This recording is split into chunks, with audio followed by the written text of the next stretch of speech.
அவசர பணியாக டெல்லி சென்று திரும்பிய மாண்புமிகு எதிர்க்கட்சி தலைவர் ஒரு வாட்டி கூட நான் பதில் சொல்லும் போது இருக்க மாட்டேங்கிறாங்க. நானும் தொடர்ந்து பார்த்துக்கிட்டே இருக்கிறேன். ஏற்கனவே 2 வருடங்களுக்கு முன்பு என்னுடைய காரில் ஏறி அவர் செல்ல முயன்ற போது நான் சொன்னேன், விஷயத்தை கார் எடுத்துகிட்டு போங்க, ஒன்றும் பிரச்சனை இல்லை அப்படின்னு.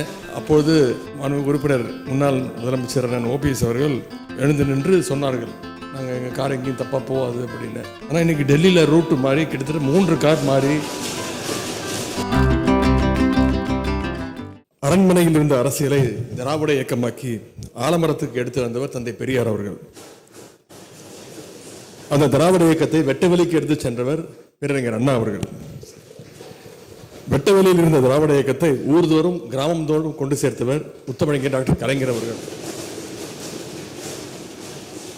ஊர்தோறும் இந்த திராவிட இயக்கத்தை தன்னுடைய திட்டங்கள் மூலம் ஒவ்வொரு வீட்டுக்கும் கொண்டு சேர்க்கின்றவர் நம்முடைய தலைவர் அவர்கள், மாண்புமிகு முதலமைச்சர் அவர்கள்.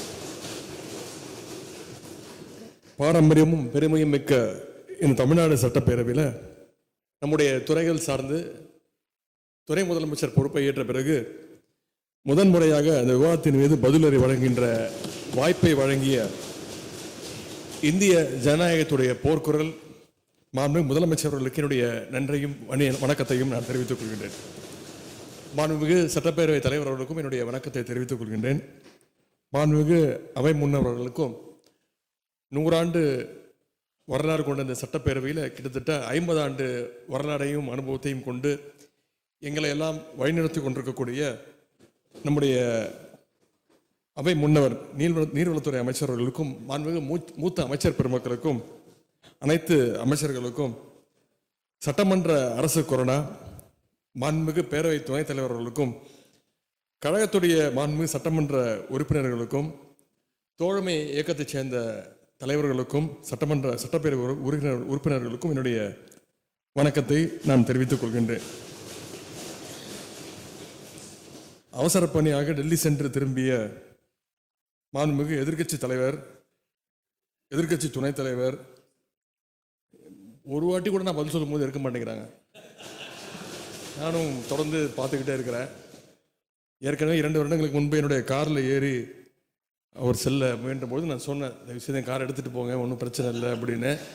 அப்போது அண்ணன் மாண்புமிகு உறுப்பினர் முன்னாள் முதலமைச்சர் அண்ணன் OPS அவர்கள் எழுந்து நின்று சொன்னார்கள், நாங்கள் எங்கள் கார் எங்கேயும் தப்பாக போகாது அப்படின்னு. ஆனால் இன்றைக்கி டெல்லியில் ரூட்டு மாறி கிட்டத்தட்ட 3 கார் மாறி அவங்க கட்சி ஆஃபீஸுக்காக போயிருக்கிறதா சொன்னாங்க. அதுக்கு வாழ்த்துக்கள். என்னுடைய சேப்பாக்கம் திருவல்லிக்கேணி தொகுதி உறுப்பினர் மக்களுக்கு இந்த நேரத்தினுடைய நன்றியை நான் தெரிவித்துக் கொள்கின்றேன். பொதுவாக ஒரு பேப்பரில் எழுதும்போது சிலர் போட்டு கீழே 2 லைன் போட்டு எழுத ஆரம்பிப்பாங்க. ஆனால் நம்முடைய முதலமைச்சர் அவர்கள் போட்டு இந்த பட்ஜெட்டை ஆரம்பிச்சிருக்கிறாங்க. பாசிஸ்டுகள் எத்தனை ரூல்ஸ் போட்டு தமிழகத்தை அடக்க நினைத்தாலும் பட்ஜெட்டில் ஒரே ஒரு ரூபா போட்டு அவர்களை அலறச் செய்தவர் தான் நம்முடைய மாண்புமிகு முதலமைச்சர் அவர்கள். இப்படிப்பட்ட நம்முடைய தலைவர் அவர்கள் இருக்கின்றவரை தமிழ்நாட்டுக்குள்ள இந்தி திணிப்பு மட்டுமல்ல, எந்த திணிப்பும் யாராலையும் கொண்டு வந்துட முடியாது என்பதை இந்த மாமன்றத்தின் மூலமாக எடுத்துரைத்து என்னுடைய பதிலுரையை நான் துவங்குகின்றேன். வறுமை ஒழிப்பு திட்டங்கள், ஊரக கடன்கள் துறை 1989ஆம் ஆண்டு மகளிருடைய பொருளாதார சுதந்திரத்துக்காக தருமபுரி மண்ணிலிருந்து மகளிர் சுய குழுக்களை என்ற விதையை தூவியவரும் முத்தமிழர் டாக்டர் கலைஞர் அவர்கள்தான். இன்றைக்கு அந்த விதை தமிழ்நாடு எங்கும் பரவி மிகப்பெரிய ஒரு ஆலமரமாக திகழ்ந்து கொண்டிருக்கிறது. இன்னும் சொல்லப்போனால் இந்திய ஒன்றியமே நம்முடைய சுய குழுக்களை பார்த்து அவங்க திட்டங்களை விரிவுபடுத்திக்கிட்டு இருக்கிறாங்க. நான் எந்த மாவட்டத்திற்கு சென்றாலும் அங்குள்ள அந்த சுய உதவி குழுக்களை சேர்ந்த சகோதரிகளை நேரடியாக ஒவ்வொரு குழுவாக முடிந்தவரை சந்திக்க வேண்டும், அவங்களோட உரையாட வேண்டும் என்று முதலமைச்சர் அவர்கள் அறிவுறுத்தியிருந்தாங்க. அதன்படி சமீபத்தில் திருவாரூர் மாவட்டம் சென்ற பொழுது பழவனக்குடி ஊராட்சியை சேர்ந்த அந்த குழுக்களை, அந்த சகோதரிகளை சந்தித்து ரொம்ப நேரம் உரையாடினோம். அப்போது அந்த சகோதரிகள் சில கோரிக்கைகளை முன் வச்சாங்க. அதை முதலமைச்சருடைய கவனத்திற்கு எடுத்து சென்றவுடன் உடனடியாக அதை தீர்க்க வேண்டும் என்று உத்தரவிட்டோன்னு கோரிக்கைகள் ஏற்கப்பட்டு 5 மணி நேரத்துக்குள்ள அவங்க கேட்ட கலைஞர் கனவு இல்லம் திட்டம், வீட்டுமனை பட்டா, உட்பட ஏராளமான தீர்வுகளை உடனுக்குடன் வழங்கினோம்.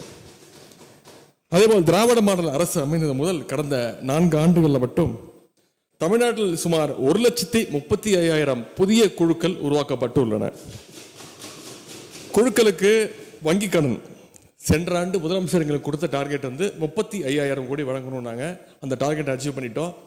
இந்த முறை முதலமைச்சர் எங்களுக்கு கொடுத்திருக்கக்கூடிய அந்த டார்கெட் 37,000 கோடி ரூபாயை உதவி அந்த வங்கி கடன் இணைப்புகளாக வழங்க வேண்டும் என்று எங்களுக்கு இந்த டார்கெட் ஃபிக்ஸ் பண்ணி கொடுத்திருக்கிறார். இந்த 4 ஆண்டுகளில் இப்படியாக மொத்தம் 1,10,000 கோடி ரூபாய் அளவுக்கு வங்கி கடன் இணைப்புகளை நம்முடைய முதலமைச்சர் அவர்கள் வழங்கியிருக்கிறாங்க.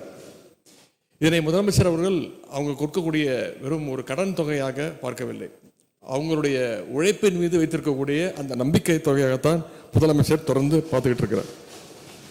அதே மாதிரி அந்த குழுக்கள் சுயமரியாதை குழுக்கள், சுய உதவி குழுக்களுடைய தயாரிப்புகள் கடந்த 5 ஆண்டுகளில் சராசரியாக ஆண்டுக்கு 50 கோடி ரூபாய் விற்பனையாகும். சென்ற ஆண்டு நம்முடைய துறையினுடைய கூடுதல் முயற்சியால், சிறப்பு முயற்சியால் சென்ற ஆண்டு மட்டும் விற்பனை 300 கோடி ரூபாய் அளவிற்கு சாதனை படைத்திருக்கின்றோம். இந்த ஆண்டு முதலமைச்சர் டார்கெட் கொடுத்திருக்கிறாங்க, 350 கோடி ரூபாய் விற்பனை செய்ய வேண்டும் அப்படின்னு துறைக்கு. குழுக்களுக்கு ஐடி கார்டு கொடுக்க வேண்டும்னு அந்த குழுக்களை சேர்ந்த சகோதரிகள் பல வருடங்களாக கோரிக்கை வச்சுக்கிட்டு இருந்தாங்க. கடந்த மார்ச் 8ஆம் தேதி உலக மகளிர் தினத்தன்று நம்முடைய முதலமைச்சர் அவர்கள் அந்த குழுக்களுக்கு அடையாள அட்டையை வழங்கியிருக்கின்றாங்க. இந்த அடையாள அட்டை வச்சிருந்தா அந்த குழுவினர் தயாரிக்கின்ற பொருட்களை 25 கிலோமீட்டர் வரை, 25 கிலோ வரைக்கும் 100 கிலோமீட்டர் வரைக்கும் கட்டணமின்றி பேருந்துகள், அரசு பேருந்துகளில் எடுத்து செல்லலாம். அது மட்டுமின்றி இன்னும் ஏராளமான பலன்கள் அந்த அடையாள அட்டை ஐடி கார்டு மூலமாக அந்த குழுக்களை சேர்ந்த சகோதரிகள் அவங்க யூஸ் பண்ணி பயன்படலாம். விரைவிட அந்த ஐடி கார்டு அனைத்து குழு சகோதரிகளுக்கும் வழங்கப்படும். அதே மாதிரி 25 குழுக்களுடைய சகோதரிகள் சமைத்து விற்பனை செய்யும் விதமாக ஃபுட் ஃபெஸ்டிவல் முதன்முறையாக சென்னை மெரினாவில் தான் முதன்முறையாக உணவு திருவிழாவை கடந்த ஆண்டு நடத்தி காட்டினோம்.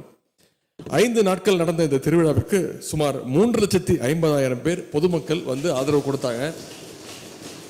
இந்த உணவு திருவிழாவின் பொழுது கிட்டத்தட்ட 1,55,00,000 மதிப்பிலான உணவுப் பொருட்கள் சேல்ஸ் ஆகி விற்பனையாகி இருக்கின்றன. நம்முடைய திட்டங்களில் மகளிர் குழுக்களுடைய பங்குகள், காலை உணவு திட்டத்தின் வெற்றிக்கு பின்னால் குழுக்களுடைய சகோதரிகள் மிக மிக முக்கிய பங்கு வகிக்கிறாங்க.